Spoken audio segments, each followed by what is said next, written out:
Finally, the Eagles get to play again. This bye week felt like an eternity.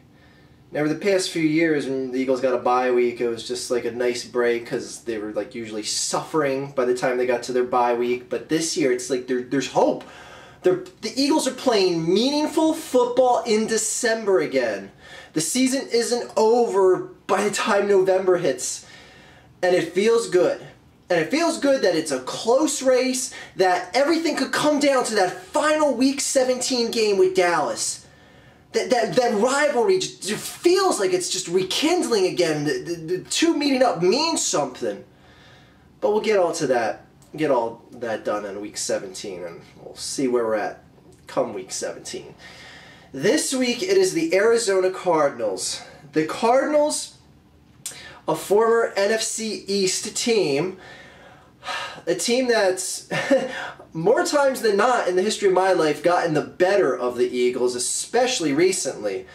The one key difference on the team being is Ken Whisenhunt is no longer there. Ken Whisenhunt is now a coordinator in San Diego for the Chargers, and sure enough, the Chargers handed the Eagles a loss in Week 2. That's just Ken being Ken, knowing how to scheme against the Eagles. I remember in, was it 2009, 2010, the Thanksgiving night game the Eagles had against Arizona, kicked the living shit out of them, only to go on and face the Cardinals in the NFC championship game and lose to Old Man Warner. Oh, fucking hell. Anyway, I don't think the Eagles have beaten the Cardinals since. I'm trying to think. No, I don't think they have. They've played them all but one of the last 5 years, if my memory serves me correct. But anyway, this is a team that has just had the Eagles number. But again, recently it's been with Ken Whisenhunt calling the shots as head coach there. He's no longer there. So it's like, all right, maybe we got a guy that doesn't know how to scheme against us. But the only thing is this Arizona Cardinals team is good. I'm not going to sit here and say, like, oh, yeah, this is the Cardinals team that the Eagles and Dallas and the Giants and Redskins used to kick around like the little bitch stepchild of the NFC East. I'm not going to say and tell you that because this is a 7-4 team right now. And are they 7-3? Wait, with 7 wins. This is a team that's beat Carolina this year. This team is not bad. This is a very good team that we're facing. And like I said last week when I was doing the predictions for Arizona versus Indianapolis, I thought Indianapolis could win that game, but I predicted Arizona to win because I wanted Arizona to win. I want Arizona to be the best possible team, the hotter team coming in, because the one thing that is going to get the Philadelphia Eagles legitimacy and get Nick Foles legitimacy and show us the fans that Nick Foles can compete with the higher tier teams is to beat those higher tier teams.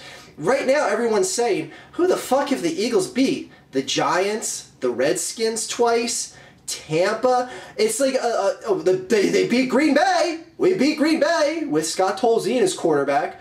You get what I'm saying? Like, not many people out there are going to respect the Eagles, and I can understand that.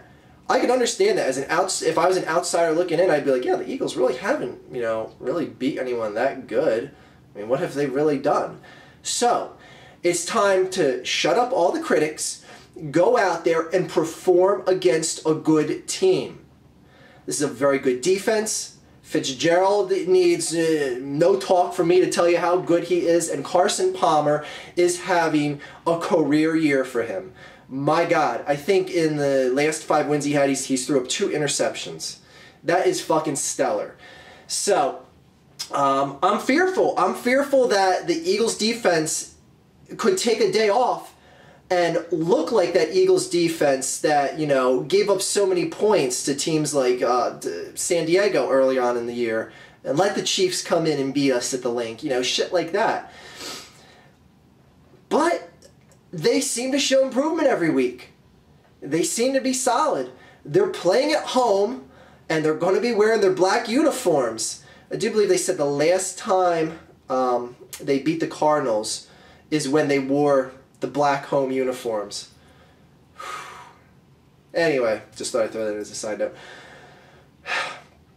I don't think this game is going to be easy for either team to get a victory. This game, I would say, without a shadow of a doubt, Arizona would win if the Eagles didn't get the monkey off their back 2 weeks ago and finally win at home. Thank you, Washington Redskins, for breaking that streak of home losses for the Eagles. If the Eagles had the weight of that home losing streak on their shoulders, I'd say there's no way the Eagles are going to win this game. There's no way they're going to win against a team that on paper right now is better than the Eagles. But with that being said, this is a rejuvenated team, and this is a team that wants to prove themselves. Because right now, no one's saying, like, oh, Arizona's a terrible team. They really haven't beaten anyone. I mean, they see them beating teams like, you know, the Carolina, and they're like, wow, you know, this ain't a bad team, and Carson Palmer's doing his thing. I'm predicting the Eagles to win. I'm predicting the Eagles to win, and yes, part of that is my heart in that prediction. And just as easily as I can predict them to win, I could see them losing, and I'm not going to be like, oh my God, I can't believe they lost. Fuck. How'd they not figure out Carson Palmer? How'd they not shut Larry Fitzgerald down? How'd that defense get so much penetration through the Eagles' offensive line? I could easily say, turn on my camera next week and say, you know what? The better team did win. If Arizona won, they should have won. But I honestly feel the Eagles want this game more. They want it more. And that's a variable that you necessarily can't compete with if you have better talent on paper. Anyway, like look at the Giants and their 2 runs to the Super Bowl. Tell me they didn't want it more. They beat teams that were well more stacked on paper than them. Anyway, I see the Eagles winning this game. I see it being a close game, a field goal, 5-point type game. I don't know. I don't want to give a final score because this could be a 12-9 shootout as much as it's a 40-35 shootout. Anyway, I see the Eagles winning. Now, a lot of things happened this past week in football, and I want to go over a few things here. Let's go over what I did last week and the predictions I got wrong. I went 7.5 and 6.5. I didn't know how to grade a tie, so I gave myself a half a win and a half a loss. Anyway, surprisingly enough, the games that I guessed correctly were some of the biggest upsets. Like, I picked San Diego over Kansas City. And like people were like, well, Kansas City is a much better team. That defense is going to tear apart Rivers and all this shit and blah, blah, blah. Sorry, Kansas City, you got your second loss in a row. And I was one of the few people that saw it coming. And I picked Jacksonville over Houston at Houston. Straight up, I don't know why that point spread was 10 points for Houston. Fuck. Or 10 points for Jacksonville, I should say. Houston was laying 10. A 2-win team laying 10 points. When the fuck have you ever seen that? A 2-win team going into week 12 laying 10 points. Fucking shit. Anyway, I got games like that right, but games I got wrong were like Pittsburgh at Cleveland. Okay, it's 2 mediocre teams fighting it out. Pittsburgh came out with the win. Congrats to you. I picked Detroit over Tampa Bay, and Detroit loses. What the fuck, Detroit? The NFC North title is there for you to take and lock up. And they're just fumbling and stumbling. Detroit looks like world beaters one week, and the next week you're losing to a team like Tampa Bay. Fuck Detroit, man. They're just... I just saw Detroit as being that clear-cut favorite to win the NFC North, and I thought they weren't going to get any trouble along the way because I saw their schedule remaining, and I was like, oh, they're going to get... you know, maybe 1 or 2 losses the rest of the way, but fuck, man. They're just kicking themselves in their own ass. And Minnesota at Green Bay. Green Bay has to find a way to fucking win this game, and they didn't. They let Minnesota hang around, and they fucking end up leaving with a tie. Now, that tie could be crucial in deciding who wins the NFC North, so it's not all a complete loss.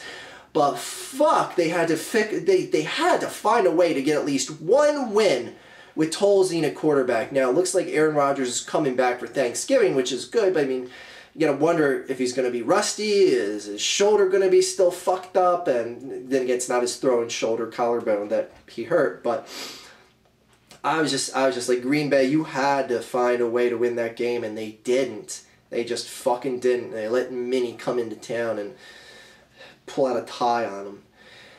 Another game I got wrong. Chicago losing to St. Louis. I was like, Chicago, Schmitty McGee should win this game.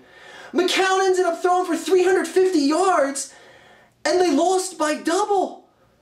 It was 42-21. What the fuck happened there? I mean, is this guy Clements the new replacement for Sam Bradford? I mean, do we have a quarterback controversy in St. Louis? Who the fuck saw this coming?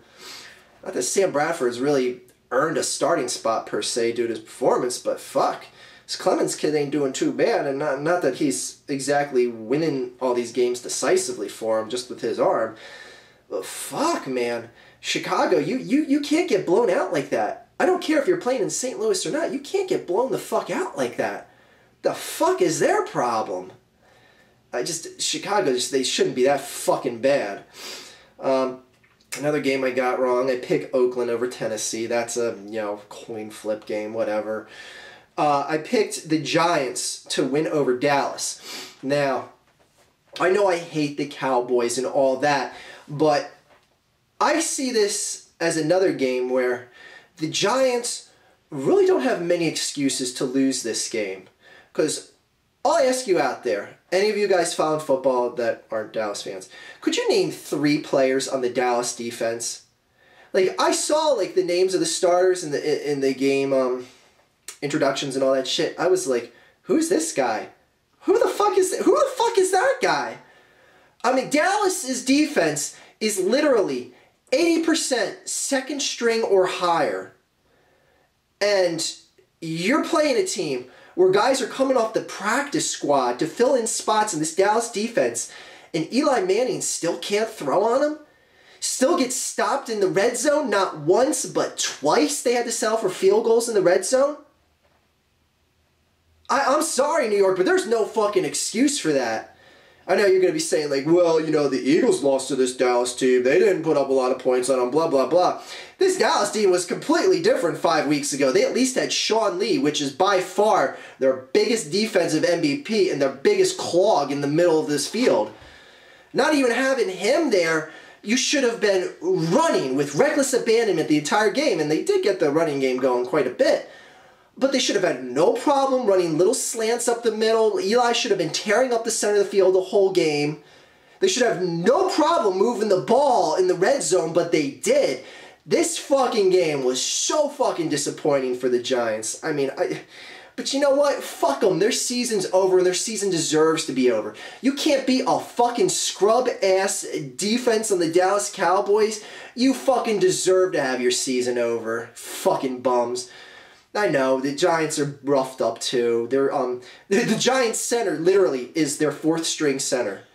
I don't think I've ever seen a 4th string player before in my life. I'm sure I have, but off the top of my head, I can't recall a time I've seen a 4th string player come in a game. Holy shit. But anyways, the Giants have enough excuses too. And when the Giants went on their little win streak here, they weren't exactly winning impressively and beating a who's who. And for Christ's sakes, they beat Matt Barkley, quarterback in the Eagles. That's worth an 1/8 of a win in the NFL. Anyway, I got that game wrong. And another game I got wrong, which I predicted this game, and you can look back at my Twitter. The first time this team scored, I said, once New England got the game to 24-7, I knew New England was going to win that game. New England was losing the game 24-0 in the third quarter. When New England went downfield, got that 7 points, and made it 24-7, you could just see that the tide just completely fucking turned. And on top of that, the first half of the game was just fucking trash. Just fucking turnover city. It was just Denver being at the right place at the right time, getting those turnovers. And another thing this game kind of brings to mind is this was a cold motherfucking game in an outdoor stadium. We're playing the Super Bowl in New York. Could you imagine if the Super Bowl was played under the conditions that last Sunday Night Football was played under? Fucking fumbles all over the place, windy, not being able to throw the ball. which, by the way, I might hate the Patriots as much as the next guy that hates them, but Belichick was a fucking genius to elect to let Peyton Manning throw into the wind and defer first possession in overtime.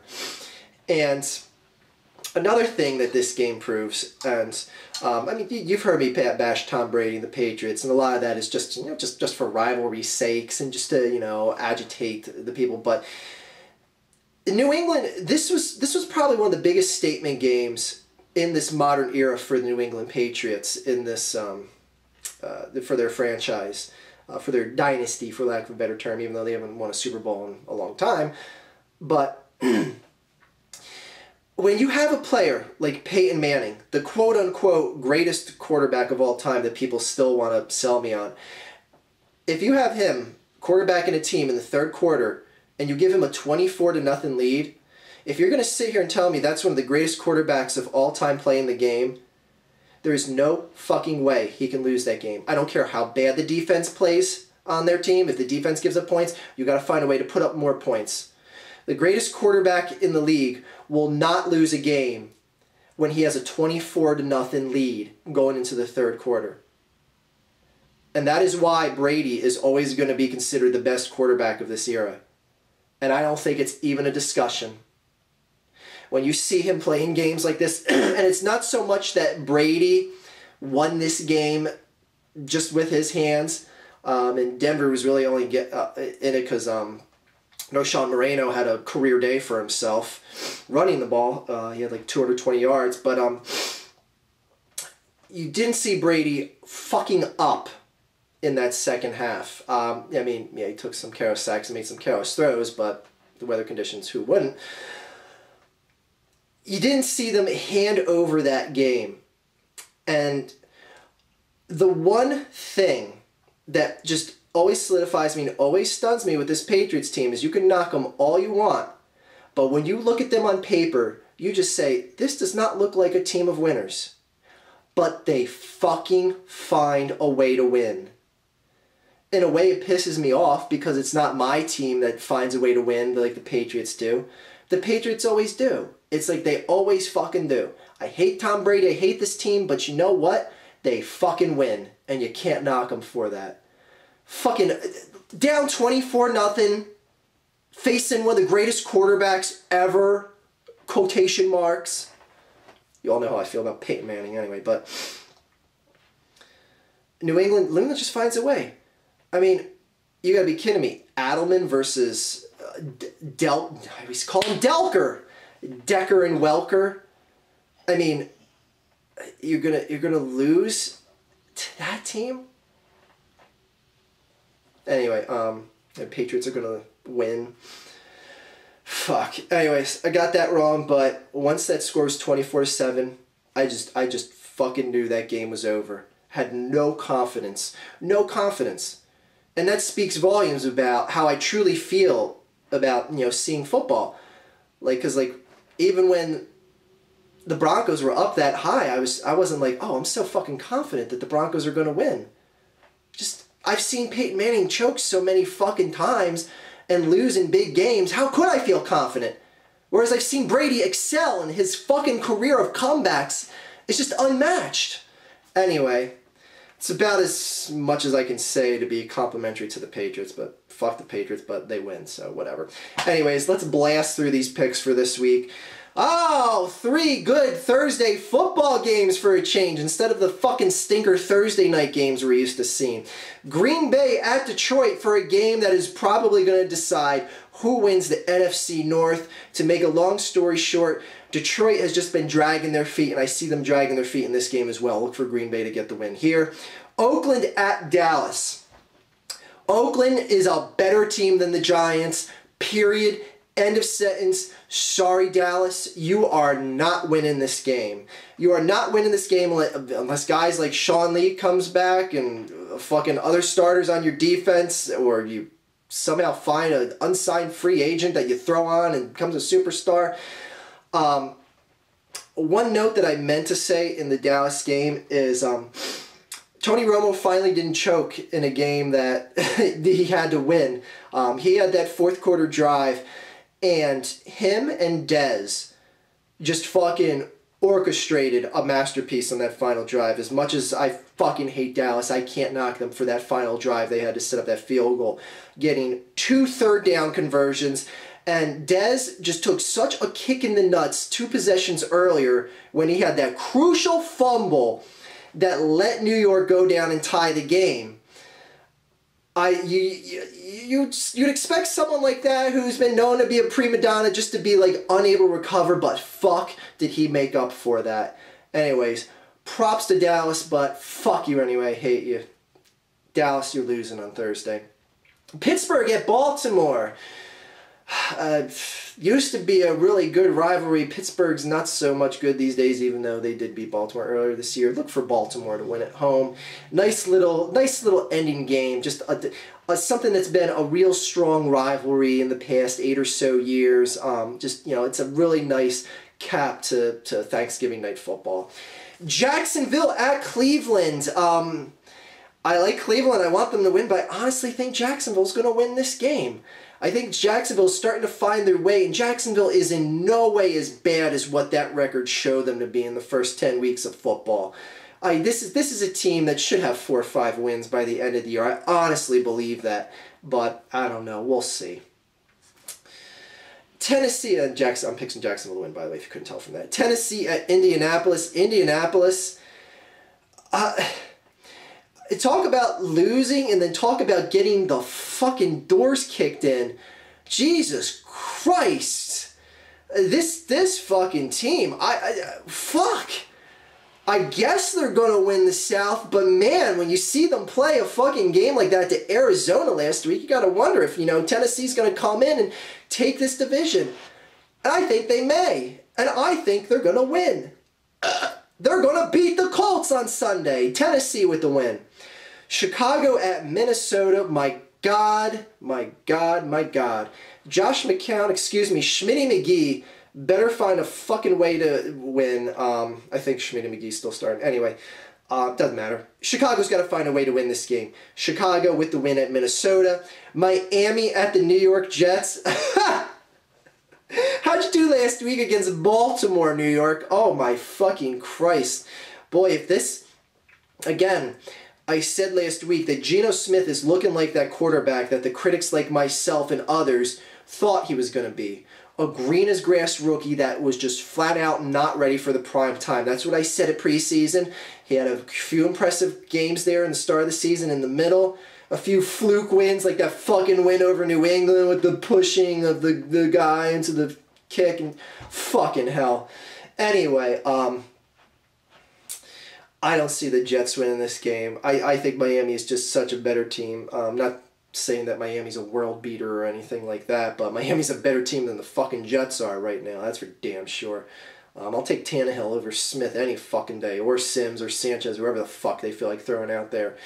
Arizona at Philadelphia. I got Philadelphia winning. Tampa Bay at Carolina. Carolina, again, It's a shame that Carolina is getting these fluke fucking calls, because it's at no fault of their own that the refs are making some of the worst fucking calls of the year, and they happen to be in Carolina's benefit. They had another flag that was retracted on an end zone play last week against Miami. What is with these flag retractions? Either call the penalty or don't throw the flag.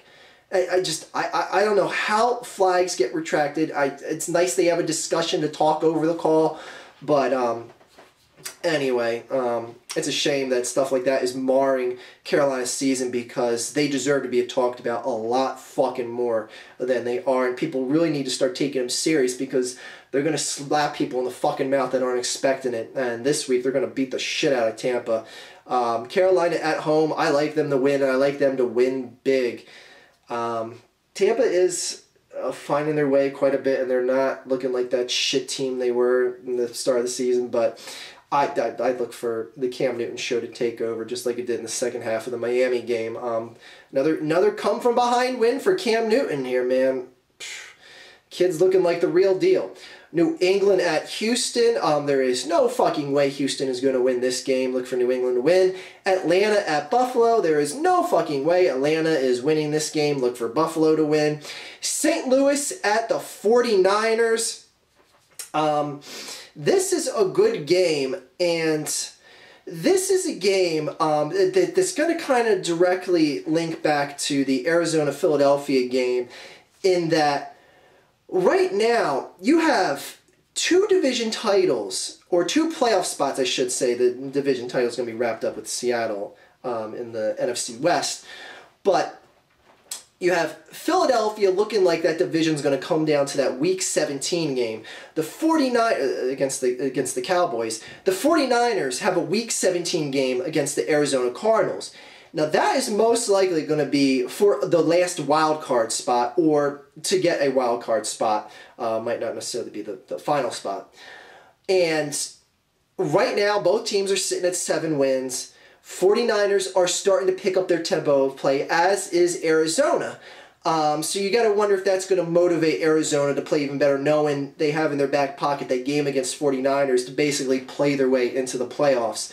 And I fucking love that. I love it when the fucking we could have 2 playoff spots decided between 2 teams playing for said playoff spot in the final week.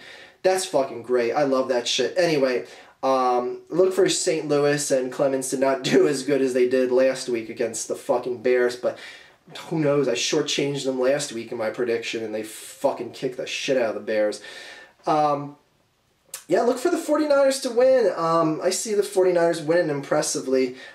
Just like they kicked that fucking Washington Redskin ass. Oh my god. Redskin fans! I mean, Deadskin fans, how you be?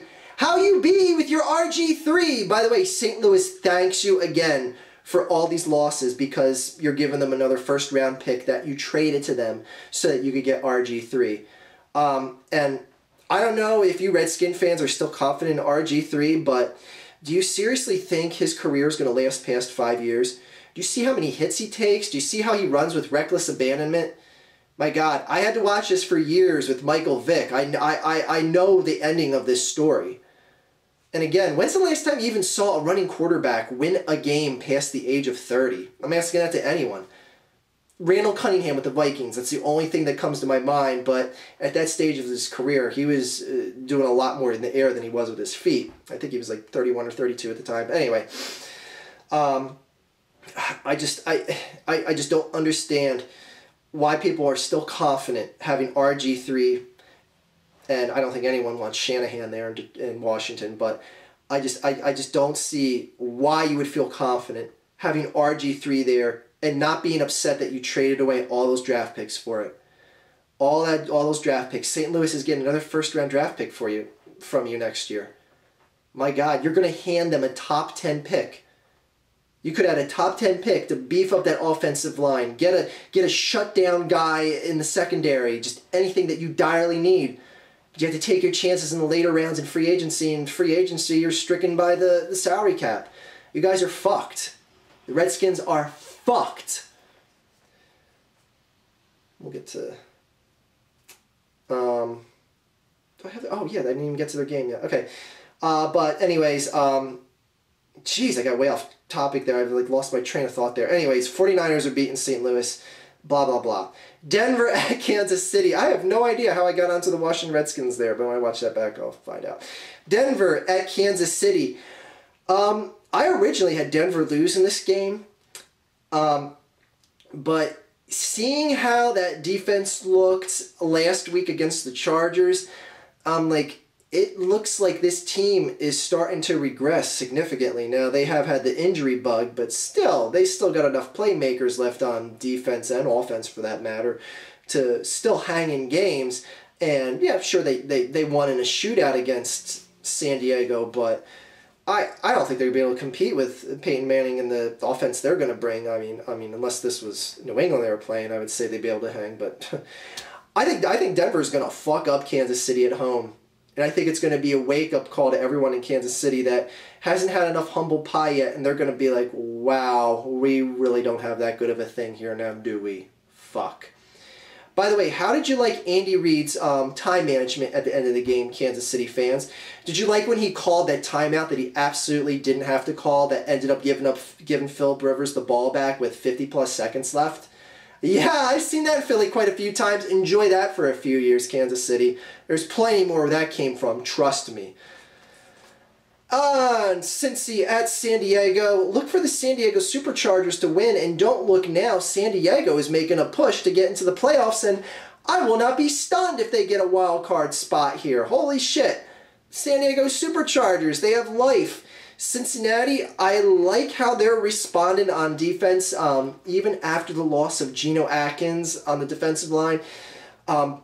They're playing solid ball. I mean, they've stuttered a bit here and there with the loss of Geno Atkins, not getting the pressure they used to get, but and teams are running on them a bit better from what I've seen. I see San Diego a little bit more hungry at home specifically, and I see San Diego win this game. The New York Giants at the Washington Redskins. Again, Redskins. Oh, love that RG3, don't you? You know what? I honestly see the Redskins winning this game. I won't lie. I'm predicting the Redskins to win this one at home, simply because New York is just a worse football team than the Redskins this year, despite what the record shows. And Washington's already, the injury bug's really catching up with them. Again, when you have a fourth-string center starting, whose name I couldn't, even remotely guess off the top of my head, look for Washington to win that game, and it's a damn shame because St. Louis is going to lose a spot or two in the draft pick next year if Washington wins this game. But if they lose, it's great. Congratulations, St. Louis. You're getting a definite top 10 draft pick. Now, oh my goodness, a good fucking game of Monday Night Football. The New Orleans Saints playing the greatest team that has ever been crafted. That great team from the Great Northwest. Now, I'll tell you right now, I've been down on that team from the Great Northwest in the land of Washington because their fans, I think, are some of the biggest fucking pinheads that already just crowned them the champions before the football season even started, just because a few people on ESPN and NFL Network said they're going to be the world champs. They were like, oh, we won the Super Bowl already! Anyway, this is going to be a defining moment for this team. Both teams are coming off long stretches of rest. New Orleans played that Thursday night game, so they're having a 10-day break, and Seattle's coming off the bye with the 14-day break. So I don't want to hear that San Diego had the convenience of having the bye week, because New Orleans had a pretty long break as well. So, they benefited from the scheduling of this game as well. So I don't want to hear any excuses from that end. Seattle's also benefiting from being at home and having that home winning streak. I can tell you right now, I am done bashing Seattle, and I will tell you with all certainty that they are a stone-cold Super Bowl contender, something I have not thought all year. I still, to this point, do not think they are a Super Bowl contender. They've lost against too many terrible teams close. They've had games that they shoulda, coulda, woulda lost, and they just have not looked impressive other than 2 games. One of which was against the 49ers when they were stumbling and fumbling. But anyways, all that is done. If they can win against Drew Brees and this New Orleans offense that is on fire at home, I will sit here and I will tell you next week, Seattle is a stone-cold Super Bowl contender. If they lose, I will sit here and say, I told you so. Because guess what? The Saints are winning this game. And the Saints are ending that ridiculous home winning streak that shouldn't even be as long as it is, because they had that cheap win against the Packers last year on the Monday Night Sham. Anyways, that wraps up our predictions, our reviews, and my God, I made this video so long. Eagles, Nick Foles, by the way. It's nice that Chip Kelly finally named Nick Foles the starter for the rest of the season, and also said Nick Foles doesn't have anything to worry about if he has a few bad games. He doesn't have to look over his shoulder.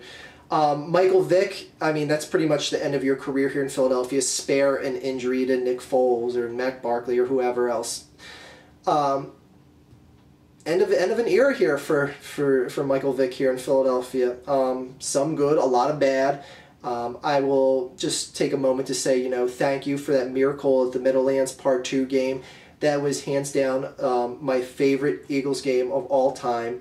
Seeing us go into New York the first year they opened their stadium, the first home game that we ever played up at that MetLife Stadium, and just have one of the greatest comebacks of all time. So thank you for that, Michael Vick. You gave me the greatest memory of my lifetime from this Philadelphia Eagles team. I wish it was a Super Bowl win, but oh well, beggars can't be choosers. Anyway, fucking win, Nick. Nick, I'm ready. I see the bandwagon. I'm ready to hop on, Nick. I'm ready to hop on. Because I, like all the other critics out there, said, yeah, you haven't really beaten anyone too impressive. I mean, beat a good team. All that ends this week if you beat the Cardinals, because the Cardinals are coming in with a hot hand. They're a certified, really good team this year. They're a certified playoff contender. Prove that you can be one too, Nick. Oh, fucking Nick Foles, get it done. Get it the fuck done. But I fear you're going to throw your first interception of the year. Sorry. Anyway. Fucking get it done. Eagles, fuck yeah. Redskins, fuck you. New York Giants, fuck you. Dallas Cowboys, fuck you too. Have a great day, everyone.